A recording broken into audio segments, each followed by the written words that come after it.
नमस्कार दोस्तों, मेरा नाम राजेश बब्बर है। आपके अपने चैनल यामिनी विहान एस्ट्रोलॉजी में बहुत बहुत। तो आज मैं आपको नाड़ी के अकॉर्डिंग बताने जा रहा हूँ क्या कुंडली में कॉम्बिनेशंस होते हैं कि पर्सन एक अच्छा एस्ट्रोलॉजर बन जाता है, या एस्ट्रोलॉजी में उसका बहुत ज्यादा नेम फेम हो जाता है, या इन चीजों की तरफ उनका बहुत ध्यान होता है, स्पिरिचुअल चीजों की तरफ या ज्योतिष की तरफ, हीलिंग, टैरेट, इन सब चीजों की तरफ, वास्तु की तरफ। क्या ऐसे कॉम्बिनेशंस होते हैं जो पर्सन को अट्रैक्शन देते हैं और वो अपना प्रोफेशन भी इसको बना लेता है। तो टोटली ये वीडियो नाड़ी के कॉम्बिनेशंस के अकॉर्डिंग है, पूरा डिटेल्स में आपको मैं बताऊंगा। हालांकि बहुत सारे कॉम्बिनेशंस होते हैं, लेकिन कुछ पर्टिकुलर कॉम्बिनेशंस मैंने चूज किए हैं जो मैं आपको यहाँ पे बताने वाला हूँ। तो वीडियो इसी पे आधारित रहेगी। वीडियो आरंभ करने से पहले भगवान गणेश जी और शनिदेव से आराधना करूंगा सबके घर में सुख और शांति बनाए रखें। मेरा भृगुनंदी नाड़ी का कोर्स स्टार्ट होने जा रहा है। क्या क्या मैं उस कोर्स में सिखाने वाला हूँ, ये वीडियो की स्टार्टिंग में आपको क्लिप में दिखेगा, कंटेंट्स ऑफ कोर्स, और जो कोर्स में डिटेल्स होगा वही उसमें मैं कवर करूंगा। तो आप पढ़ सकते हैं। जो लोग ज्वाइन करना चाहते हैं मुझे व्हाट्सएप या कॉल कर सकते हैं। पहली क्लास फ्री रहेगी, कोई भी ज्वाइन कर सकता है। तो आइए अपने टॉपिक पे चलते हैं। कौन सा ऐसा कॉम्बिनेशन होता है कुंडली में जो आपको एस्ट्रोलॉजी में नेम फेम देता है या एक अच्छा एस्ट्रोलॉजर बना देता है। तो शुरू करेंगे। बहुत ही एक सुंदर कॉम्बिनेशन है। बहुत अच्छे अच्छे एस्ट्रोलॉजर्स के चार्ट में आपको ये मिलने वाला है अगर आप ध्यान से उनके चार्ट स्टडी करेंगे। तो आरंभ करते हैं बृहस्पति देव से। तो आज भाग्यवश मेरे हाथ में मेरा पेन भी ब्लैक कलर का ही आ गया है। बृहस्पति से 4th हाउस। जी हाँ, कुंडली में बृहस्पति आपके कहीं भी हो सकते हैं, इर्रिस्पेक्टिव किसी भी साइन में हो सकते हैं, भाव में हो सकते हैं। वहां से चौथा भाव आपको लेना है। लेकिन मैंने यहाँ पे लगन में लिखा है, तो ये कंफ्यूजन नहीं क्रिएट करना है कि लगन में ही बृहस्पति होंगे तो ये कॉम्बिनेशन बनेगा। ऐसा कहीं नहीं है, कहीं भी बृहस्पति हो सकते हैं। तो मैं सिर्फ उदाहरण के लिए लिख रहा हूं यहाँ पे। अगर बृहस्पति देव किसी के धनु राशि में है तो यहाँ पे आएगा 10, 11, 12, ये बन जाएगी 12 नंबर राशि। तो बृहस्पति से 4th हाउस विद्या का भाव होता है दोस्तों, जनता का भाव होता है, जहां से आपको जनता से नेम एंड फेम मिलता है या अपनी विद्या के कारण नेम एंड फेम मिलता है। और नेम फेम देने वाले एक बहुत ही सुंदर ग्रह होते हैं, वो है बुध देव।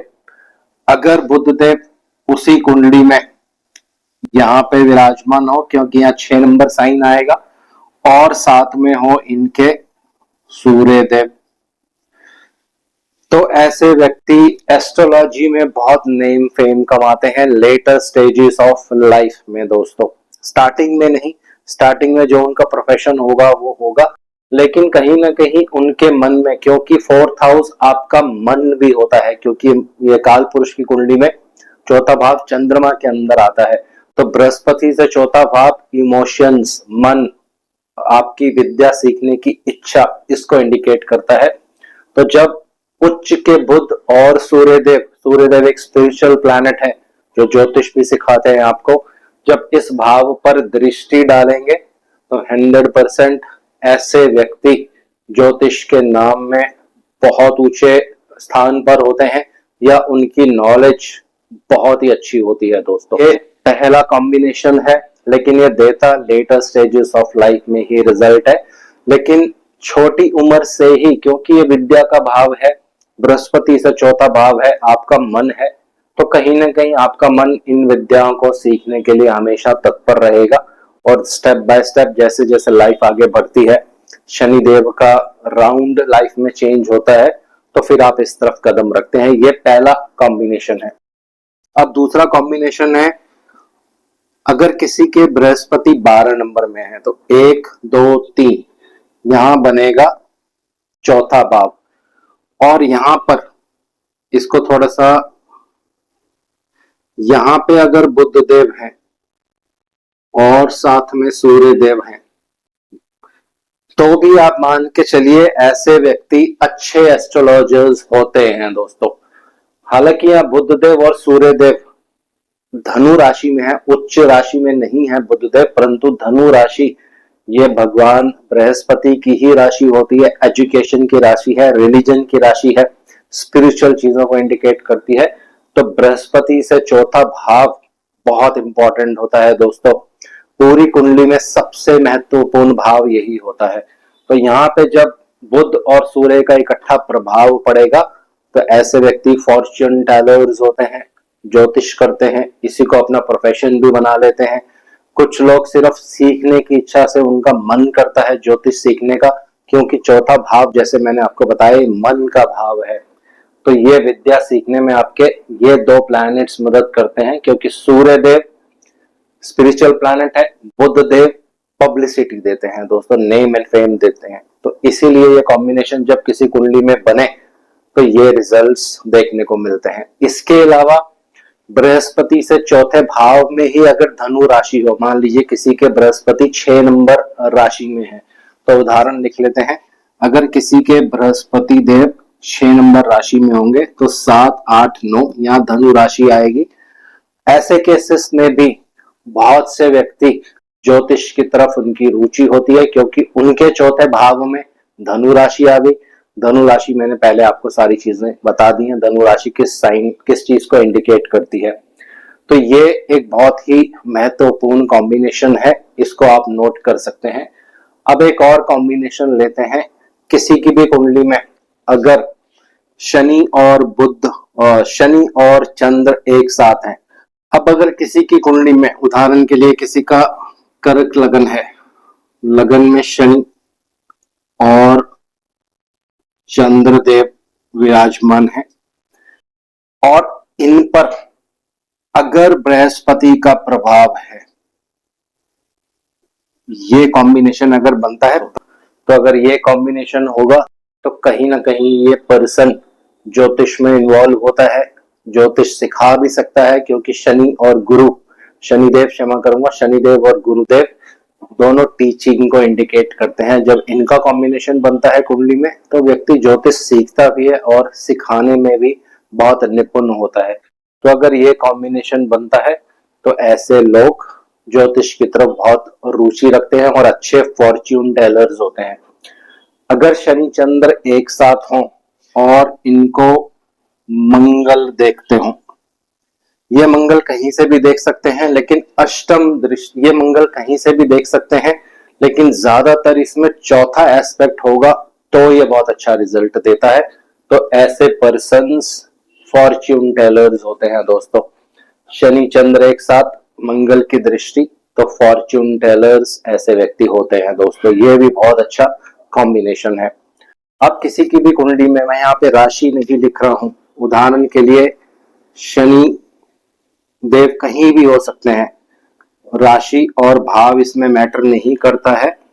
और अगर ये पोजीशन आती है आपकी शनि देव से तीसरे में केतु या शनि देव से पंचम में केतु, लेकिन कंडीशन यहाँ पे ये है इनके बीच में कोई ग्रह नहीं होना चाहिए। दृष्टि कोई मैटर नहीं करती है, लेकिन यहाँ पे और यहाँ पे कोई ग्रह नहीं होगा।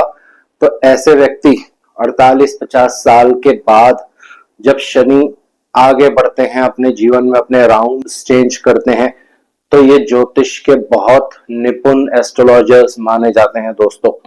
शनि देव की दृष्टि जब केतु देव पर पड़ती है तो ये ज्योतिष भृगुनंदी नाड़ी का नियम है। शनिदेव का तीसरा एस्पेक्ट जिस ग्रह पे पड़ेगा उस ग्रह के गुण शनिदेव अपने में सम्मिलित कर लेते हैं दोस्तों। तो यहाँ शनिदेव जब केतु को देखेंगे, केतु स्पिरिचुअल प्लैनेट है, मोक्ष के प्लैनेट है, और इन पर अगर इन शनिदेव पर बृहस्पति का भी प्रभाव होगा तो ऐसा व्यक्ति ज्योतिष निपुण और ज्योतिष सिखाने में भी बहुत एक्सपर्ट होता है। सेम कॉम्बिनेशन यहाँ पे अगर शनि के पंचम में, शनिदेव के पंचम में केतु है और कोई ग्रह बीच में नहीं होना चाहिए, तो भी व्यक्ति अपनी बढ़ती उम्र के साथ एक एक्सपर्ट फॉर्च्यून टेलर बन जाता है दोस्तों। ये बहुत ही अच्छा कॉम्बिनेशन है ज्योतिष का, बहुत सी कुंडलियों पे आपको ये देखने को मिलने वाला है। तो ये कुछ ऐसे कॉम्बिनेशंस हैं जो बहुत इंपॉर्टेंट होते हैं। हर व्यक्ति की कुंडली में बहुत जल्दी से आपको नहीं मिलने वाले हैं। कुछ लोगों की कुंडली में होते भी हैं, फिर भी वो इस प्रोफेशन को नहीं अपना पाते हैं। उसके लिए दूसरे ग्रहों का भी प्रभाव उन पे देखना बहुत जरूरी होता है। शनिदेव चंद्रदेव को देखें और मंगलदेव चंद्रमा और शनिदेव दोनों को देखें तो ऐसे व्यक्ति बहुत अच्छे फॉर्च्यून टेलर्स होते हैं दोस्तों। तो ये कुछ सिंपल कॉम्बिनेशंस हैं, ये बहुत इंपॉर्टेंट रूल है भृगुनंदी नाड़ी का। अब एक बहुत ही अच्छा कॉम्बिनेशन है, अगर राहु देव कुंभ राशि में हो और पंचम दृष्टि से राहु पर बृहस्पति की दृष्टि पड़ती हो, पंचम दृष्टि होनी चाहिए, तो ऐसे व्यक्ति भी ज्योतिष में बहुत एक्सपर्ट होते हैं। राहु मैजिक है दोस्तों, राहु से अच्छा कोई प्रेडिक्शंस नहीं कर सकता है। जब खासकर बृहस्पति देव का पंचम प्रभाव इन पे पड़ता है तो ज्ञान और विद्या की वृद्धि होती है ऐसे पर्सन में। कई कुंडलियों में आप ये भी देखने वाले हैं कि बृहस्पति से चौथे भाव में खाली उच्च के बुध रहते हैं, तो भी ये बहुत अच्छा रिजल्ट देते हैं। आप ज्योतिष सीख सकते हैं, ज्योतिष को प्रोफेशन भी बना सकते हैं दोस्तों। तो बेसिकली 3 चीजें मैंने आपको यहाँ बताई, शनि चंद्र और इन पे मंगल का एस्पेक्ट या बृहस्पति का एस्पेक्ट अच्छे ज्योतिषी, शनि से तीसरे भाव में केतु या पंचम भाव में केतु, बीच में कोई ग्रह नहीं होने चाहिए, अच्छे ज्योतिषी, बृहस्पति से चौथा भाव, ये मैंने आपको यहाँ पे बता दिया। और बृहस्पति से 4th हाउस एक और चीज के लिए बहुत इंपॉर्टेंट होता है। अगर यहाँ पे चंद्रमा है और ये चंद्रमा अगर धनु राशि में है तो भी ऐसे लोग हीलर्स, टैरेट रीडर्स, ये सब प्रोफेशन करते हैं दोस्तों।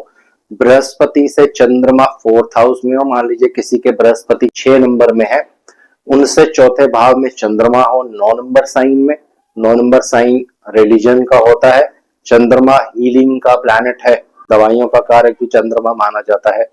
तो ऐसे व्यक्ति अच्छे हीलर्स या अच्छे रेकी एक्सपर्ट होते हैं जिनके बृहस्पति से चंद्रमा 4th हाउस में होते हैं।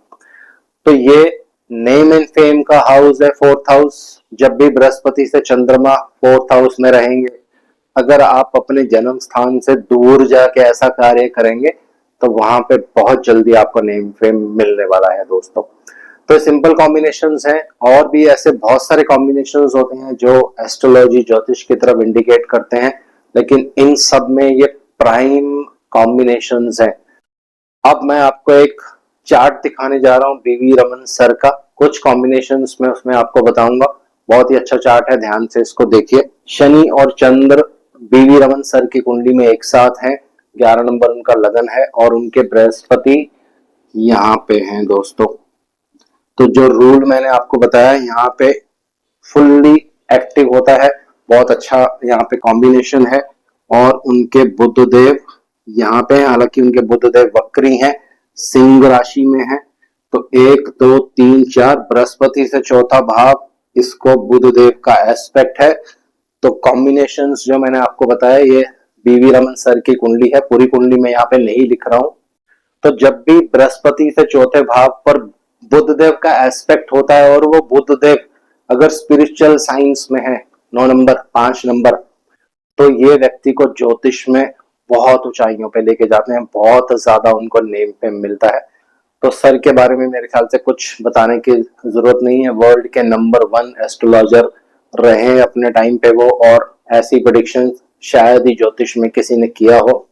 तो आज इस वीडियो को यहीं विराम दे रहा हूँ, छोटी सी वीडियो है और बहुत ही अच्छी वीडियो है, इसको ध्यान से स्टडी करिए। आशा करता हूँ सब कुशल मंगल होंगे। और श्राद्धों का पक्ष अभी चल रहा है, तो श्राद्धों में अपने पितरों के लिए दान करिए, गरीबों को खाना खिलाइए। श्राद्ध पक्ष में ये करने से अत्यंत लाभ मिलता है दोस्तों। जय शनिदेव।